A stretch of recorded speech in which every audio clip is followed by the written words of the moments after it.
നിങ്ങൾ പറഞ്ഞതെല്ലാം ഞാൻ റെക്കോർഡ് ചെയ്തിട്ടുണ്ട്. സോ ഇനി ആ ഓവർ കോൺഫിഡൻസ് അങ്ങ് കളഞ്ഞേക്ക്. നിന്നെയൊക്കെ ഇനി എനിക്ക് ഈസിയായി അറസ്റ്റ് ചെയ്യാം. മര്യാദയ്ക്ക് വന്ന് കീഴടങ്ങിക്കോ. അങ്ങനെയാണേൽ എല്ലാത്തിനും ശിക്ഷയും കുറയാൻ സാധ്യതയുണ്ട്. ACP ഗൗരി തന്റെ ഉള്ളിൽ നിറഞ്ഞു വന്ന ദേഷ്യം പരമാവധി കൺട്രോൾ ചെയ്തുകൊണ്ട് പറഞ്ഞു. ഓഹോ, അപ്പോ നീ പോലീസാണോ? നീ ഇവിടെ നിന്നൊക്കെ എന്തൊക്കെയാണ് ഇതുവരെ കുഴിച്ചെടുത്തത്? മുഴുവൻ ഇപ്പൊ തന്നെ പറഞ്ഞോ? ഗൗരവത്തിൽ തന്നെ അവൾ ചോദിച്ചു. ഇതുപോലുള്ള ശ്മശാനങ്ങളിൽ കുഴിച്ചിട്ട പണക്കാരുടെ കല്ലറ കുഴിച്ച നിരവധി നിധികൾ കിട്ടുമെന്ന് വർഷങ്ങൾക്ക് മുൻപ് ഞങ്ങളോടൊരാൾ പറഞ്ഞിരുന്നു. ഇന്ത്യക്ക് സ്വാതന്ത്ര്യം ലഭിക്കുന്നതിന് മുൻപ് വിദേശത്ത് നിന്ന് വെള്ളക്കാർ ഇന്ത്യയിൽ വന്ന സമയം, അന്ന് അവരിൽ ചിലർ ഇവിടെ സ്ഥിരമായി താമസിക്കുകയും ചുറ്റുമുള്ള സ്ഥലങ്ങൾ അവരുടെ ആവശ്യം പോലെ ഉപയോഗിക്കുകയും ചെയ്തു. അങ്ങനെ ഇരിക്കെ നാട്ടിൽ കള്ളന്മാരുടെ ശല്യം വന്നു. അപ്പോൾ ഈ വെള്ളക്കാർ തങ്ങളുടെ കുടുംബ സ്വത്ത് കള്ളന്മാരിൽ നിന്ന് ഒളിപ്പിക്കാൻ പല സ്ഥലവും ഉപയോഗിച്ചു. പക്ഷേ കള്ളന്മാരതെല്ലാം നിഷ്പ്രയാസം മനസ്സിലാക്കുന്നുണ്ടായിരുന്നു. അത് മനസ്സിലാക്കി വെള്ളക്കാർ പുതിയ തീരുമാനമെടുത്തു. കള്ളന്മാരുൾപ്പെടെ ആരും ഭയപ്പെടുന്ന സ്ഥലമായിരുന്നു വെള്ളക്കാരെ അടക്കം ചെയ്യുന്ന കല്ലറകൾ. അങ്ങനെ അവർ മരിച്ചവരെ അടക്കം ചെയ്യുന്ന കുഴിമാടത്തില് അവരുടെ ശേഷിച്ച സ്വത്തുവകകൾ ഒളിപ്പിക്കാൻ തുടങ്ങി. ഒളിപ്പിക്കുന്ന സാധനങ്ങൾ എത്ര വർഷം കഴിഞ്ഞാലും നശിക്കാതിരിക്കാൻ അവർ പല രീതികളും ഉപയോഗിക്കുമായിരുന്നു. അങ്ങനെ നമുക്ക് സ്വാതന്ത്ര്യം ലഭിച്ചതോടെ അതൊന്നും തിരിച്ചെടുക്കാതെ വെള്ളക്കാർ നാട് വിട്ടു. കേട്ടപ്പോ ഞങ്ങൾ വിശ്വസിച്ചിരുന്നില്ല ഈ കഥയൊന്നും. പക്ഷേ ഒരു ആവേശത്തിന്റെ പുറത്ത് ഏതോ ഒരു കല്ലറ പൊളിച്ചു. അന്ന് ഞങ്ങൾക്ക് അതിനുള്ളിൽ നിന്നും പല നിധികളും കിട്ടി. അതോടെ ഞങ്ങൾ ഞങ്ങളുടെ നിധിവേട്ട ഇതുപോലെ തുടരുന്നു. പക്ഷേ ഈ തവണ ഈ ലൊട്ടിലൊടുക്ക് പെയിന്റിംഗ് കിട്ടിയപ്പോ ഞാൻ ഓർത്ത് നിധിയല്ലെന്ന്. പക്ഷെ ഇന്ന് 2 ലക്ഷം രൂപ കൊടുത്ത് ഒരു കടക്കാരൻ അങ്ങ് വാങ്ങി. 2 ലക്ഷം. ഇന്നത്തെ ദിവസം തീരെ തരക്കേടില്ല. Stay there. ഒരു പടി കൂടി ആരെങ്കിലും ഒരാൾ മുന്നോട്ട് വെച്ചാ ഞാൻ ഷൂട്ട് ചെയ്യും. അതും പറഞ്ഞുകൊണ്ട് ഗൗരി തന്റെ തോക്കിനായി അരയിൽ കൈയെത്തിച്ചു. പക്ഷേ അവൾ മഫ്തിയിലായതുകൊണ്ട് തോക്കുണ്ടാവുന്നിടം ശൂന്യമായിരുന്നു. ദൈവമേ, ഒരു വീണ്ടും വിചാരവുമില്ലാതെ ഇന്നെന്താ ഞാൻ ഇങ്ങനെയൊക്കെ പൊട്ടത്തരങ്ങൾ ചെയ്ത് കൂട്ടിയത്? കാറിൽ വെച്ച തന്റെ തോക്കെടുക്കാത്തതോർത്ത് ഗൗരി ആരോടൊന്നില്ലാതെ ചോദിച്ചുപോയി. എല്ലാം കണ്ടുനിന്ന ഋഷി താൻ നിന്നിടത്ത് നിന്ന് ഇറങ്ങിച്ചെന്ന് ഗൗരിയെ സഹായിക്കാമെന്ന് കരുതി. പക്ഷേ അപ്പോഴേക്കും മിന്നൽ വേഗത്തിൽ ഗൗരി അവരെ ആക്രമിച്ചു തുടങ്ങിയിരുന്നു. അവൾ ഒരു സൈഡ് കിക്ക് കൊണ്ട് ഒരാളെ താഴെ വീഴ്ത്തി. ലെഗ് കിക്ക് കൊണ്ട് മറ്റൊരാളുടെ താടിയല് തകർത്തു. അവളെ രക്ഷിക്കാൻ വരാൻ നിന്ന ഋഷി അമ്പരപ്പോടെ അതെല്ലാം നോക്കി നിന്നു. 1 മിനിറ്റിനുള്ളിൽ തന്നെ ഗൗരിയുടെ ഇടികൊണ്ട് 8 പേരിൽ 5 പേരും തളർന്നു വീണു. വാട്ട്? ഇത്രയൊക്കെ ചെയ്യാൻ കഴിവുണ്ടായിരുന്നോ? ആ തെമ്മാടികളുടെ നേതാവിനെ പോലെ നിന്ന കെ ഗൗരിയെ നോക്കി ചോദിച്ചു. ഇതുപോലെ അടികൊള്ളണ്ട എന്നുണ്ടെങ്കിൽ മര്യാദയ്ക്ക് കീഴടങ്ങിക്കോ. ബാക്കി വന്ന 2 പേരിൽ ഒരാളെ മുൻപിൽ കണ്ടപ്പോൾ ഗൗരി മുരണ്ടു. പക്ഷേ പ്രതീക്ഷിക്കാതെ പെട്ടെന്നൊരാൾ പിന്നിലൂടെ വന്ന് ഗൗരിയുടെ കഴുത്തിൽ കത്തി ചേർത്തിരുന്നു. ഗൗരി ഒന്ന് ഞെട്ടിപ്പോയി. ഇനി നീ ഒരു പൊടിക്ക് അനങ്ങിയാൽ കോഴിയെ വെട്ടുന്ന പോലെ നിന്നെ ഞാൻ വെട്ടും. Don't do that. ഈ സെമിത്തേരി കൊള്ളയടിച്ചിന് കിട്ടുന്ന ശിക്ഷ പോലെ ആവില്ല ACPയുടെ ദേഹത്ത് കൈവച്ചാൽ കിട്ടുന്ന ശിക്ഷ. ഉറക്കെയുള്ള പുതിയ ശബ്ദം കേട്ട് അവിടെ ഉണ്ടായിരുന്ന സർവരും ഞെട്ടി ചുറ്റിനും നോക്കി. തിളങ്ങുന്ന കണ്ണുകളാൽ തങ്ങളെ നോക്കി നിൽക്കുന്ന ഋഷിയെ മുൻപിൽ കണ്ടതും അവിടെ ഉണ്ടായിരുന്ന എല്ലാവരും ആശയക്കുഴപ്പത്തിലായി. ഏയ്, ആരാടാ നീ? ഇവളുടെ കൂടെ വന്നതാണോ? ഗൗരിയെയും ഋഷിയെയും നോക്കി ആ നേതാവ് കെ ചോദിച്ചു. പക്ഷേ അതൊന്നും ശ്രദ്ധിക്കാതെ ഋഷി മുൻപിലേക്ക് നടന്നു. ഋഷി, നീ? ഋഷിയെ തിരിച്ചറിഞ്ഞതും ഗൗരി അമ്പരപ്പോടെ തിരക്കി. പക്ഷേ അവൻ അപ്പോഴും മുൻപിലേക്ക് തന്നെ ചൂടുവെക്കുന്നത് കണ്ട് ഗൗരി ഒന്ന് പരിഭ്രമിച്ചു. ഹേയ്, ഇങ്ങോട്ട് വരല്ലേ, പെട്ടെന്ന് തിരിച്ചു പോയി പോലീസിനെ വിളിക്കേ.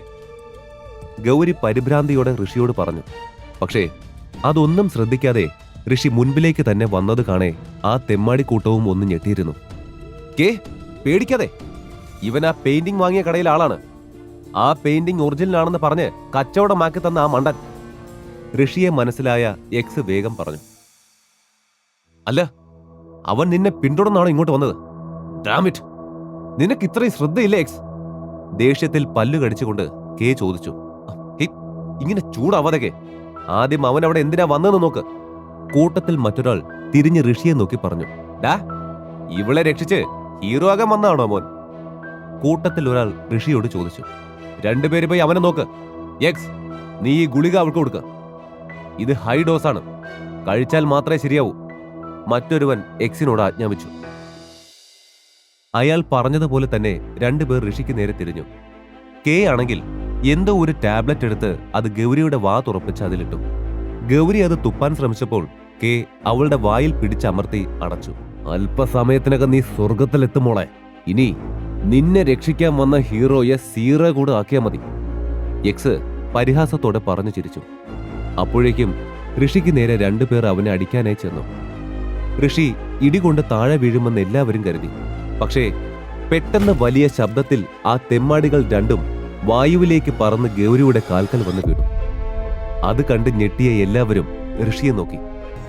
നിന്റെ ഡ്യൂപ്ലിക്കേറ്റ് പെയിന്റിങ്ങിന് ഞാൻ കാരണം 2 ലക്ഷം രൂപ കിട്ടിയില്ലേ? ഞാനില്ലായിരുന്നെങ്കിൽ അതിന് 2 ലക്ഷം പോയിട്ട് 2 പൈസ പോലും കിട്ടില്ലായിരുന്നു, ഋഷിൻ പറഞ്ഞു. എന്താ, ഡ്യൂപ്ലിക്കേറ്റോ? അവിടെ കൂടിയവരെല്ലാം ഞെട്ടലോടെ പരസ്പരം നോക്കി. ഋഷിൻ ഈ പറഞ്ഞത് കേട്ട് കുറച്ച് തെമ്മാടികൾ അവനെ കൈകാര്യം ചെയ്യാൻ എന്നോണം പയ്യെ അവന് പിന്നിലെ നിരന്നു. പക്ഷേ അതറിഞ്ഞിട്ടും അവൻ തിരിഞ്ഞു നോക്കിയില്ല. കാൽ പെരുമാറ്റത്തിൽ നിന്ന് തനിക്ക് വരാൻ പോകുന്ന പണി അവൻ മണത്തറിഞ്ഞിരുന്നു. കണ്ണ് മാത്രം സൈഡിലേക്ക് ചലിപ്പിച്ച് അവന്മാരുടെ നിൽപ്പ് നോക്കി അടുത്ത നീക്കം എന്തായിരിക്കുമെന്ന് അവൻ ഊഹിച്ചു. അവരവനെ വകവരുത്തും മുൻപേ വന്ന 4 പേരെയും ഋഷി അടിച്ചു നിരപ്പാക്കി തറയിലിട്ടിരുന്നു. ശ്വാസം പോലും വിടാതെ ഗൗരി ഇതെല്ലാം കണ്ടുകൊണ്ടിരുന്നു. എല്ലാം കഴിഞ്ഞതും ഋഷി അവളുടെ അരികിൽ മുട്ടുകുത്തി നിന്ന് അവളുടെ കയ്യിലെ ബെൽറ്റ് അഴിച്ചു. ഗൗരി, അറിയോക്കെ?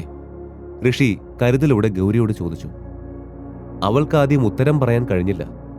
അല്പം വന്ന് ഓക്കെ ആയപ്പോൾ അവൾ ചെറുതായി തലയാട്ടി. അതിനിടയിൽ ഋഷിൻ അവിടെ കിടന്ന് അവരുടെ ബെൽറ്റ് എടുത്ത് അബോധാവസ്ഥയിൽ കിടന്നവരെ കെട്ടിയിട്ടിരുന്നു. അവസാനം അവന്മാരിൽ ഒരുത്തന്റെ പോക്കറ്റിൽ കിടന്ന ടാബ്ലറ്റ് ബോട്ടിൽ കയ്യിൽ തടഞ്ഞ ഋഷി അത് പുറത്തെടുത്ത് നോക്കി. ഇതെന്താ, ടാബ്ലറ്റോ?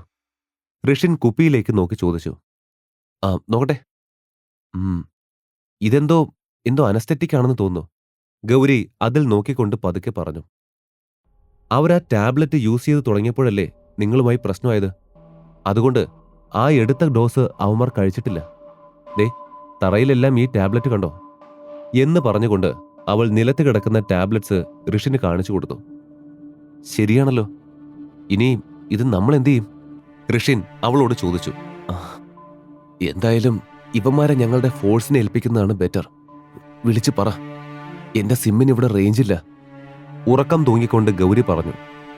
അവൾ പറഞ്ഞതുപോലെ ഋഷി പെട്ടെന്ന് തന്നെ പോലീസിനെ വിളിച്ച് കാര്യം പറഞ്ഞു. സത്യം പറ ഋഷിൻ, നീ ശരിക്കും ആരാ? അവൾ ചോദിച്ചു. ഋഷിൻ അവളുടെ ചോദ്യത്തിന് മറുപടി ഒന്നും പറഞ്ഞില്ല. അവൾ എന്താണ് ഉദ്ദേശിച്ചതെന്ന് അവന് മനസ്സിലായിട്ടില്ലായിരുന്നു. ഞാൻ ആരാണെന്നോ? എന്തൊക്കെയാ ചോദിക്കുന്നത്? ഋഷിൻ സംശയത്തോടെ അവളോട് ചോദിച്ചു. ഏയ്, അതല്ല ഞാൻ ഉദ്ദേശിച്ചത്, നിങ്ങൾ വല്ല കരാട്ടെ മാസ്റ്ററോ മറ്റോ ആണോ? ഋഷിൻ അവളുടെ ചോദ്യം കേട്ട് ആശ്ചര്യത്തോടെ ഒന്ന് നോക്കി. കരാട്ടെ മാസ്റ്ററോ? ഞാനോ? ഒന്നും മനസ്സിലാവാത്ത പോലെ അവൻ ചോദിച്ചു. ഗൗരി അവനെ തറപ്പിച്ചു നോക്കി. അവനാകെ എന്ത് പറയണമെന്നറിയാതെ വല്ലാത്തൊരവസ്ഥയിലായിരുന്നു. കുറച്ചു മുമ്പുണ്ടായ അടി കണ്ടാണ് ഞാൻ ചോദിച്ചത്, അവൾ പറഞ്ഞു. അതിലിപ്പോ എന്താ അങ്ങനെയൊക്കെ ചോദിക്കാൻ മാത്രമുള്ളത്? ഋഷി കാര്യം മനസ്സിലാവാത്ത പോലെ അവളോട് ചോദിച്ചു. നിങ്ങളുടെ ഓരോ മൂവ്മെന്റ്സും ശ്രദ്ധിച്ചാൽ മനസ്സിലാവും തന്റെ എക്സ്പീരിയൻസ് എന്തുമാത്രം ഉണ്ടാവുമെന്ന്. ഞാനും വർഷങ്ങളായി മാർഷൽ ആർട്സ് പ്രാക്ടീസ് ചെയ്യുന്ന ഒരാളാണ്. അതുകൊണ്ട് എനിക്ക് ഉറപ്പാണ് നിങ്ങൾ കുറെ കാലമായി പ്രാക്ടീസ് ചെയ്യുന്ന ഒരാൾ തന്നെയാണെന്ന്. അതെല്ലാം ഓക്കെ, അത് തന്റെ പാഷനോ ഹോബിയോ അങ്ങനെ എന്തേലും ആവാം. പക്ഷേ താൻ എന്റെ ചോദ്യങ്ങൾക്ക് വ്യക്തമായ ഉത്തരം പറയാതെ ഒഴിഞ്ഞു മാറിക്കൊണ്ടിരിക്കുന്ന എന്തിനാ? ഗൗരവത്തിൽ അവൾ ചോദിച്ചു. വെയിറ്റ്, ഞാൻ അങ്ങനെ പറഞ്ഞോ? ഏയ്, ഞാൻ എന്തിനാ അങ്ങനെ എന്നെ തന്നെ ഹൈഡ് ചെയ്യാൻ ശ്രമിക്കുന്നത്? ഋഷിൻ അങ്ങനെ പറഞ്ഞെങ്കിലും ഗൗരിയുടെ കണ്ണുകൾ അവനെ സംശയത്തോടെ നിരീക്ഷിച്ചു കൊണ്ടിരുന്നു. ഋഷിയുടെ ജീവിതം മുഴുവനായി തന്നെ അറിയാം ഇനി പോക്കറ്റ് FM-ലൂടെ.